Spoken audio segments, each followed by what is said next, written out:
Alors que le chant est fait, on peut lire en anglais, ou ceux qui veulent faire en tibétain peuvent le faire, ou sinon en anglais. Si vous êtes capable de faire les deux, alors.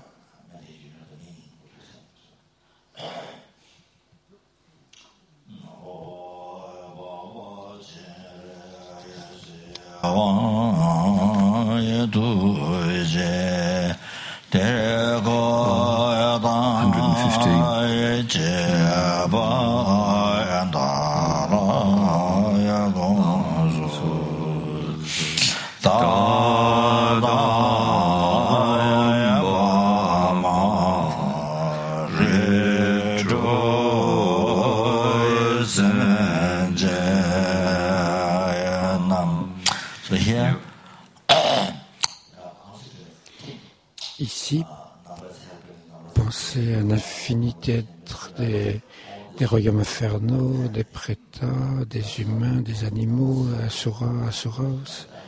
Tous sont une seule famille. Tous ces êtres des 6 royaumes, tous représentent une seule famille. Et vous priez ainsi.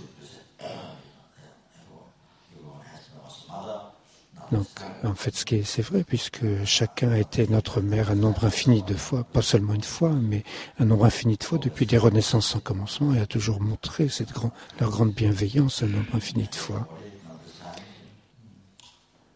Elles m'ont donné un corps un nombre infini de fois. Et non seulement elles m'ont donné un corps humain, mais aussi de différentes formes animales, de prétas.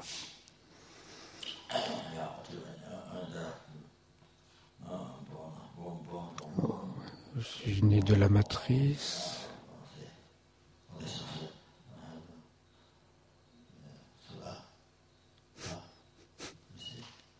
Qu'est-ce que tu as dit? Qu'est-ce que tu as dit?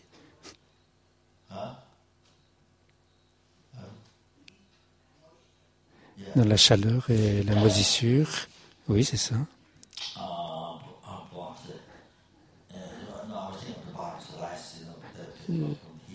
Je pensais c'est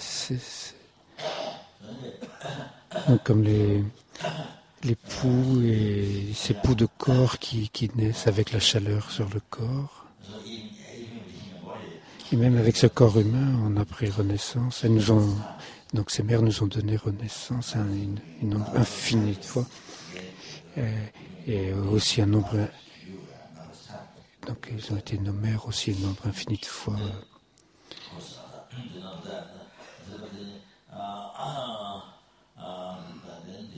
Donc dans les royaumes infernaux aussi. Et donc on pense à leur bonté depuis des renaissances sans commencement. Elles ont protégé notre vie. À chaque fois, elles ont protégé notre vie de centaines de dangers chaque jour. Et même dans cette vie. Et non seulement dans cette vie, mais depuis des vies sans commencement. Elles ont donné nombre infini de fois l'éducation. Et quand ils ont été nos mères dans le royaume humain, nous ont donné de l'éducation et elles ont enduré tellement de difficultés pour notre bien-être en étant notre mère. Elles ont enduré tellement de difficultés pour notre bien-être et non seulement cela, elles ont créé tellement de karma négatifs pour notre bonheur et cela depuis des renaissances sans commencement.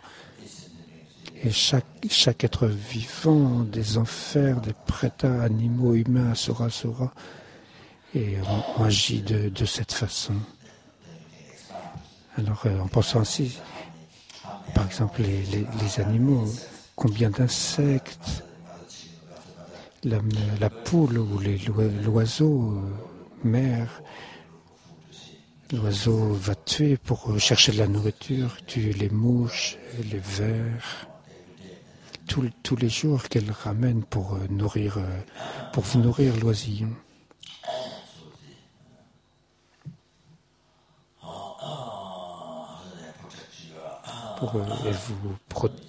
Elles vous ont protégé.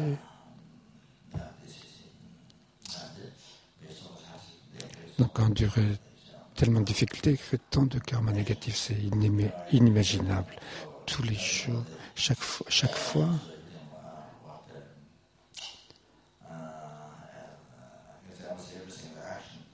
Toutes leurs actions ont été du karma négatif parce qu'elles ont été accomplies avec attachement. Elles ont été faites avec attachement.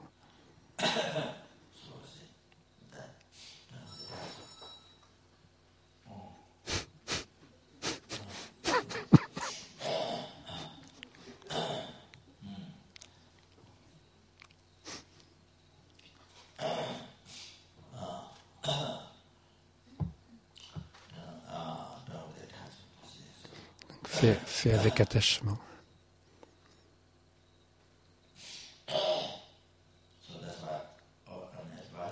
C'est pourquoi je conseille à certaines personnes, quand vous avez un enfant, la manière de prendre soin de l'enfant, la façon d'en prendre soin, de s'en occuper, en tant qu'être vivant, il faut s'en occuper comme un être vivant, pas tant comme mon enfant. Quand vous faites la sadhana ou la méditation, quand vous commencez la pratique, vous générez la motivation de bodhicitta en pensant à tous les êtres vivants et l'enfant est un de ces enfants. Pour qu'il vous dédie, pour que tous ces êtres vivants atteignent l'éveil, et pensez que votre enfant est l'un de ces êtres vivants, et avec la même motivation. Vous prenez soin de votre enfant comme tous les êtres vivants, tous ces êtres vivants de qui vous avez reçu tous vos bonheurs depuis des renaissances sans commencement, de qui vous avez reçu les bonheurs présents et passé et tous les bonheurs futurs, dans toutes les vies futures, tous les bonheurs, non seulement dans une vie future, mais dans toutes les vies futures, et aussi la libération du samsara et toute la voie jusqu'à l'éveil.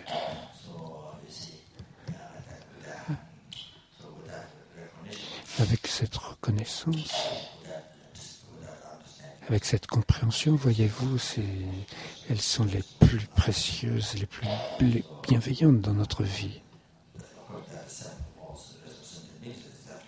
Donc, naturellement, tous les êtres vivants ont été exactement pareils. Et donc, celui-là, cet enfant dans votre vie, il y a une connexion karmique et donc vous êtes responsable de vous en occuper, pour vous en occuper. En tant qu'être vivant, quand vous faites la sadhana, quand vous commencez une pratique, vous générez la motivation de bodhicitta pour réaliser l'éveil pour les êtres vivants et vous le faites pour tous les êtres vivants. Et ainsi, votre enfant fait partie de tous ces êtres vivants. C'est ainsi qu'il faut agir. Et ainsi, votre attitude est totalement changée. Il n'y a pas d'attitude négative dans cela.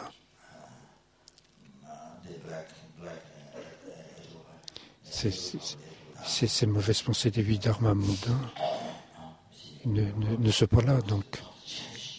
Mais bien sûr, il y a la pensée incroyable de chérir.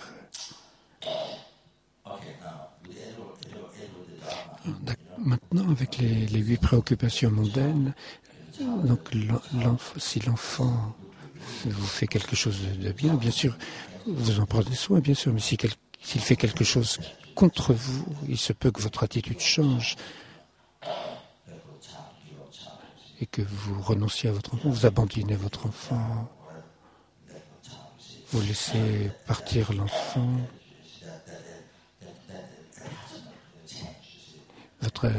Votre attitude, votre attachement change. Et c'est dû au huit dharmas mondain. S'il vous fait quelque chose, vous aimez, quelque chose de bien, vous aimez. Si quelque chose qui va contre vous, vous êtes bouleversé, il se peut que vous l'abandonniez ou que vous... Je donne juste un exemple. C'était quelque chose de possible. Alors que maintenant, avec bodhicitta,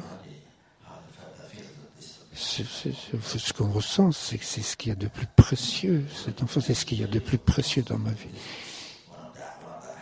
Et bien sûr, c'est la même attitude avec tous les êtres vivants, mais là, il s'agit de votre enfant. Dans ce cas, c'est la manière dont vous en prenez soin. C'est plus de cette manière, c'est avec un esprit sain, un esprit positif, et pas avec un esprit rempli de pensées émotionnelles négatives, pas avec la douleur de l'attachement,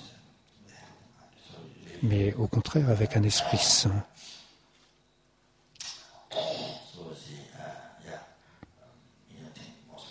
Donc vous pensez que c'est l'être le plus précieux, le plus gentil, et je suis responsable d'en prendre soin, d'en m'en occuper.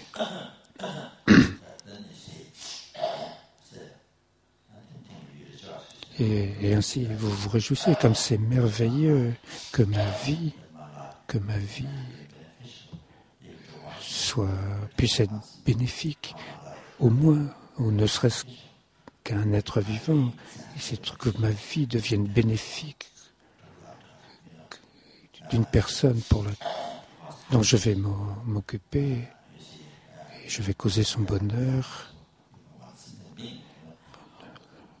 que ma vie puisse être la cause du bonheur, ne serait-ce que d'un être vivant. Et de cela, vous vous réjouissez. Avec bodhicitta, vous pouvez faire cela et vous réjouir. Vous pouvez le faire, signifie, je veux dire par là, d'une manière positive. D'une manière positive, je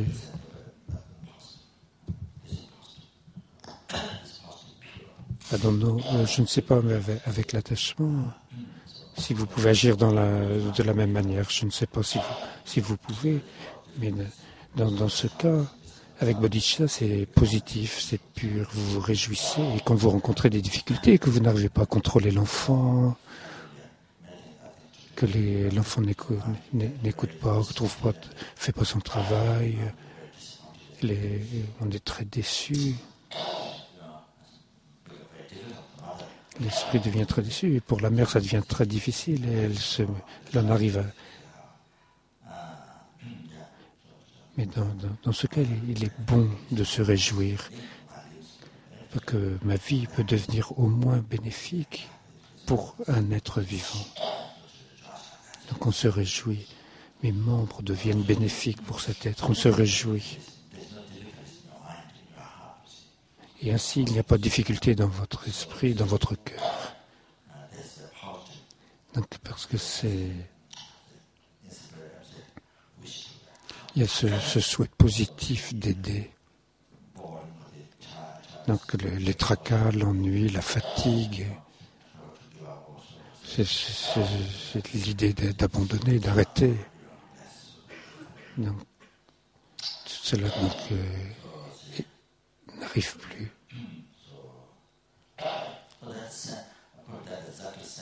Donc il en va exactement de même quand vous allez travailler, quand vous faites un travail et vous êtes payé. Il faut avoir exactement la même attitude quand vous travaillez.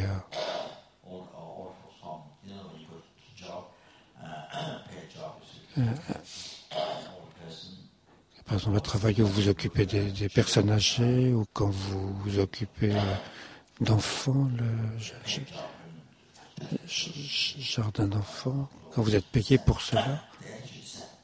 L'attitude, il faut avoir la même attitude, c'est la meilleure attitude, cette manière de penser, ce qu'il faut penser dans votre travail.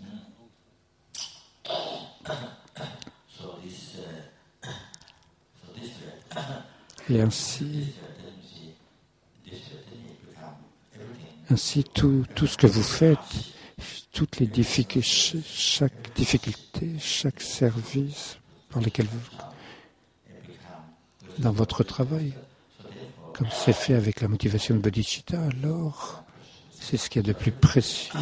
Et toute difficulté, tout ce que vous faites devient une purification. Cela purifie du karma négatif. Accumulé depuis des renaissances sans commencement, ça devient une grande purification. Ça devient grand, ça veut dire de grands mérites étendus, vastes. Donc ça devient une pratique incroyable. Des 6 perfections qui est là, Les 6 perfections sont là, la moralité, la patience, la persévérance. Vous connaissez ces choses-là, l'énergie, la concentration, la sagesse. Bien sûr, la sagesse, vous pensez, le jeu, l'action, l'enfant sont vides. Simplement, ils existent simplement par le nom, par la simple réputation donnée par l'esprit. Je suis vide, l'action est vide, l'enfant est vide. Donc il y a les pratiques des 6 paramitas viennent là. C'est ce que j'ai dit par rapport à l'enfant. Il faut avoir exactement la même motivation quand on va s'occuper de personnes dans une maison, dans un hospice ou quand vous allez travailler, quand vous êtes payé pour vous occuper d'enfants, c'est pareil. Cela devient ce qu'il y a de plus précieux, de meilleur. Quel que soit le service que vous rendiez, quel que soit le service que vous faites, les difficultés que vous rencontrez deviennent des purifications incroyables de karma négatif accumulé dans son commencement, des renaissances sans commencement, et ça devient incroyable pour accumuler des mérites aussi. Et donc le fait de s'occuper d'un enfant, c'est incroyable, ça devient une cause de l'éveil, une voie rapide vers l'éveil. Avec bodhicitta, vous accumulez des mérites vastes et étendus, et ça devient une voie rapide vers l'éveil.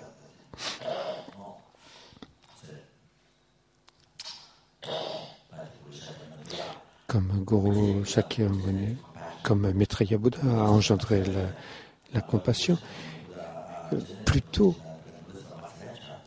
Et Shakyamuni Bouddha est devenu un bodhisattva plus tard, mais il a atteint l'éveil avant Maitreya Bouddha parce que sa compassion était plus forte.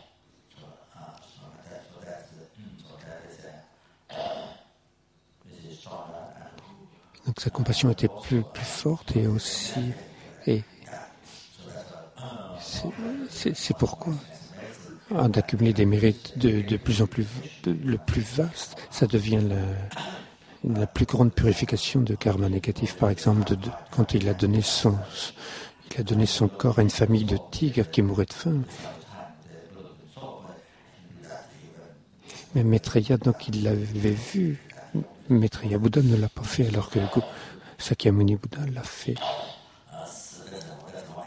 C'est un exemple. C'est pourquoi le Bouddha est devenu éveillé avant le Bouddha Maitreya. Ici, de même, la pratique du Dharma signifie, si vous êtes capable de générer une compassion puissante, pas mêlée avec de l'attachement, mais que vous pratiquez le Dharma, vous générez la compassion. Si vous êtes capable de faire cela, alors cela vous donne l'éveil, vous obtenez l'éveil de cet enfant. Et pareil, quand vous travaillez dans l'hospice, vous pouvez obtenir l'éveil de cette personne âgée, une vieille dame, un vieux monsieur. Si vous prenez soin d'animaux, il en va de même. C'est pareil, c'est exactement la même chose. Vous pouvez obtenir des réalisations et l'éveil plus rapidement grâce à cet animal.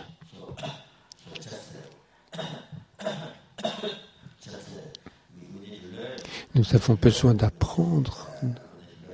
Nous avons besoin d'apprendre à être prudents dans notre vie.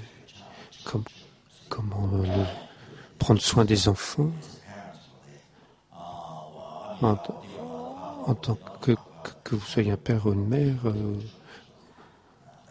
ou non, on est impliqué avec les enfants à prendre soin d'eux. Il faut avoir cette même attitude. Il n'y a rien de différent.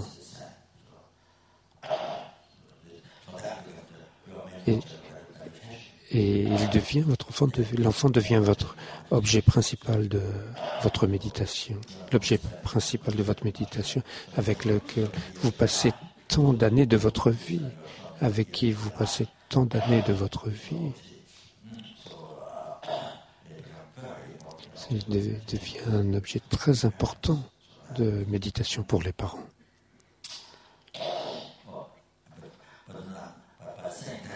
En disant ça, je ne pousse pas à faire des enfants. C'est en disant ça, je ne demande pas à tout le monde de faire des enfants. C'est pas ce que je dis.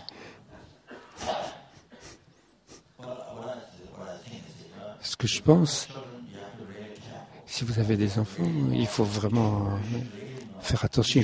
Il faudrait vraiment savoir. Il faut être éduqué à cela avant de faire l'enfant. Comment rendre la vie de l'enfant la plus bénéfique?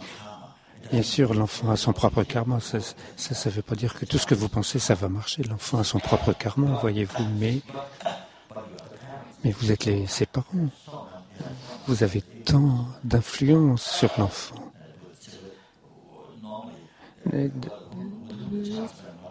Donc, d'habitude, l'enfant passe le plus de temps avec qui? C'est avec les parents, spécialement dans sa tendre enfance. Et donc, les parents ont une responsabilité incroyable sur la manière d'élever l'enfant, comment il doit se tenir, se comporter. C'est une très grande responsabilité.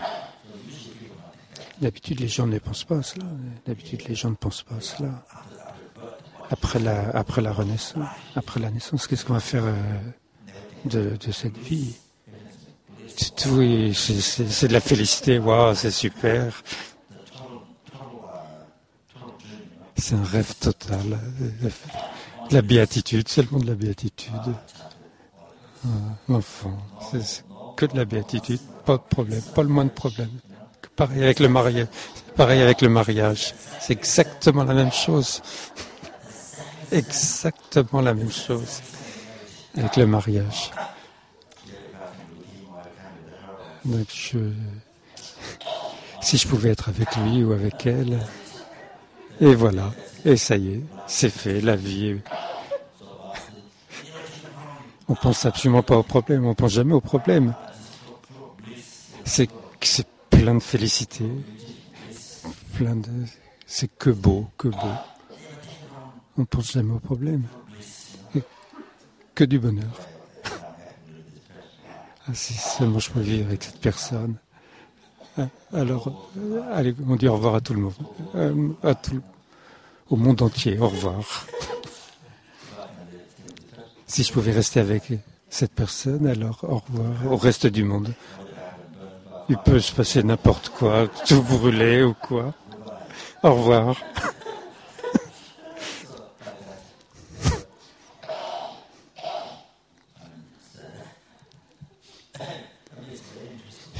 Je veux dire, c'est très intéressant. Très intéressant.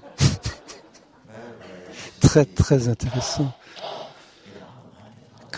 Comment l'esprit, comment l'attachement,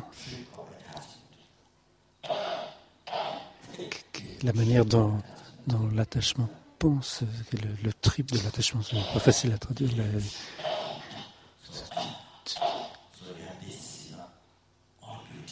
Tout est beau, que du bonheur. C'est le plus fantastique, la chose la plus importante de la vie. Ce qu'il y a de mieux dans la vie. Mais naturellement, au début,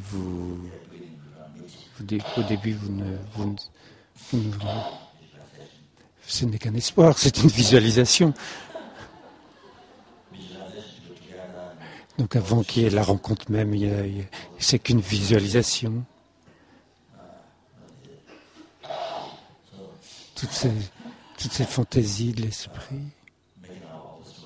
On fait toutes ces histoires, on visualise, on invente tout un rêve, toutes ces belles choses.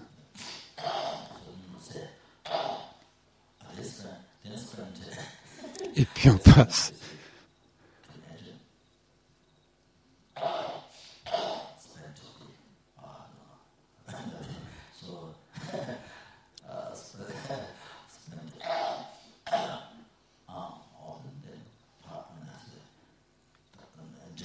Mais vous rendez-vous compte?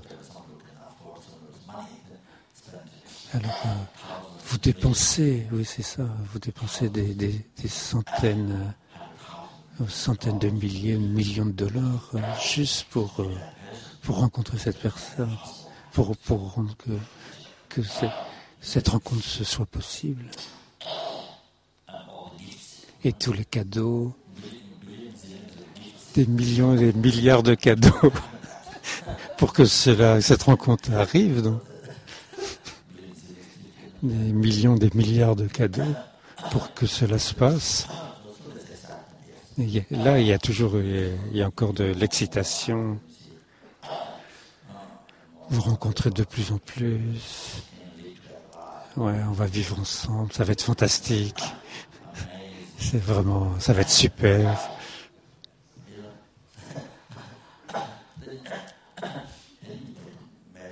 Puis vous allez vous marier ou vivre ensemble dans le Solo Combo. Je me souviens quand j'étais enfant, j'avais été au mariage de bienfaiteurs quand j'étais un petit enfant. Donc la célébration du mariage avait duré plusieurs jours. Donc, et ils avaient reçu la femme donc, d'une autre famille. Donc la tradition, c'était les parents qui décidaient de marier leur fils.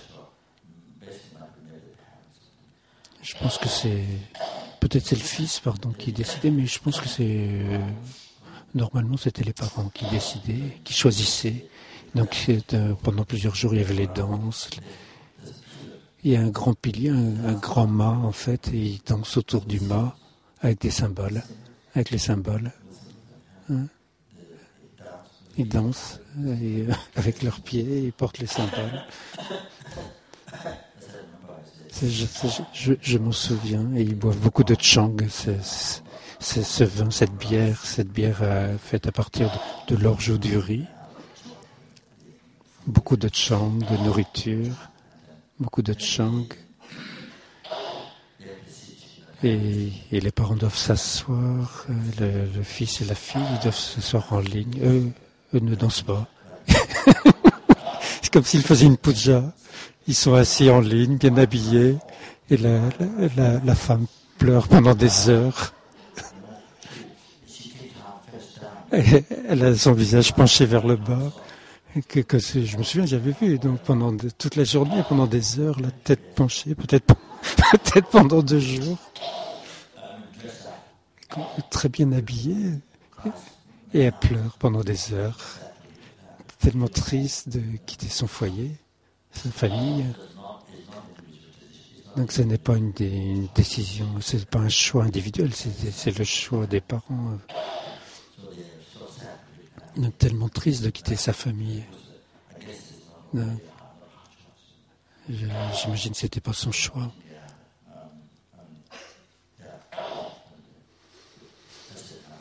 Donc je m'en souviens, c'était au Solo Combo, au Népal, dans les montagnes, dans l'Himalaya. Donc ce que je disais,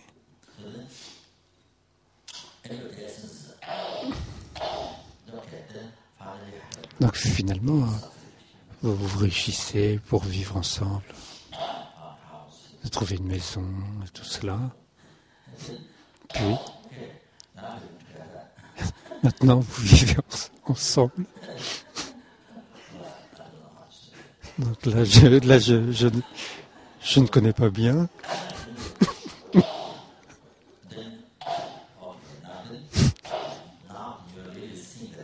Et maintenant, vous voyez vraiment la personne là. Avant, c'était juste une heure ici et là dans le jardin ou à l'hôtel où on allait prendre un repas ensemble, ceci et cela.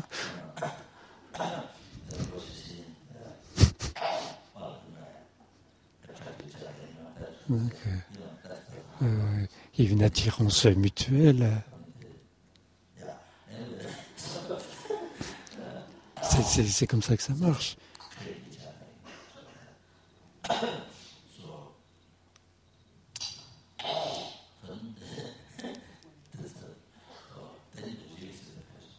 Et puis alors maintenant vous commencez vraiment à voir la personne. Un jour passe, 2 jours passent, 3 jours passent, 4 jours passent. Et peu à peu, les émotions montent. Peu à peu, les émotions montent.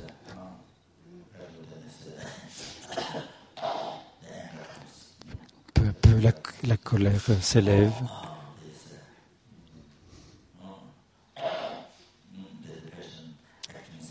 Et la personne agit d'une certaine manière qu'on n'aime pas,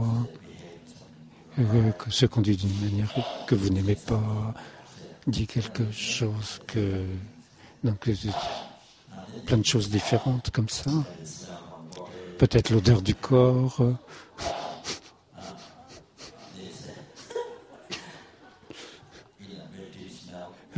Une odeur très forte. Une odeur vraiment stupéfiante. C'est beaucoup de choses, le caca.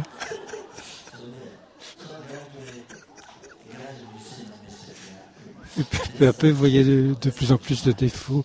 Et alors l'esprit de chérissement de soi, l'esprit égoïste. Et la personne ne veut pas faire ce que vous aimez.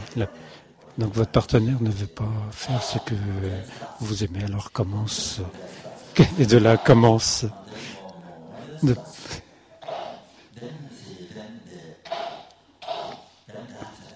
Et de plus en plus, ça y va, et ça commence à... Au début, il n'y avait pas de problème, que du bonheur, que de la félicité, pas de problème. On sera complètement dans la félicité, complètement absorbé dans la félicité. Alors que maintenant, voyez-vous,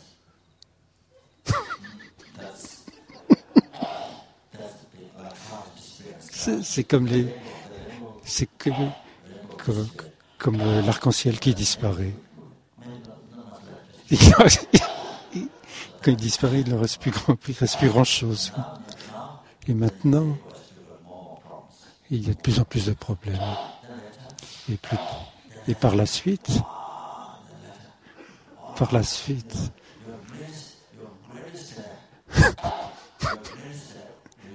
votre souhait le plus cher, votre réalisation, votre excitation, ce qui vous tient le plus. Si je pouvais me libérer de cette personne,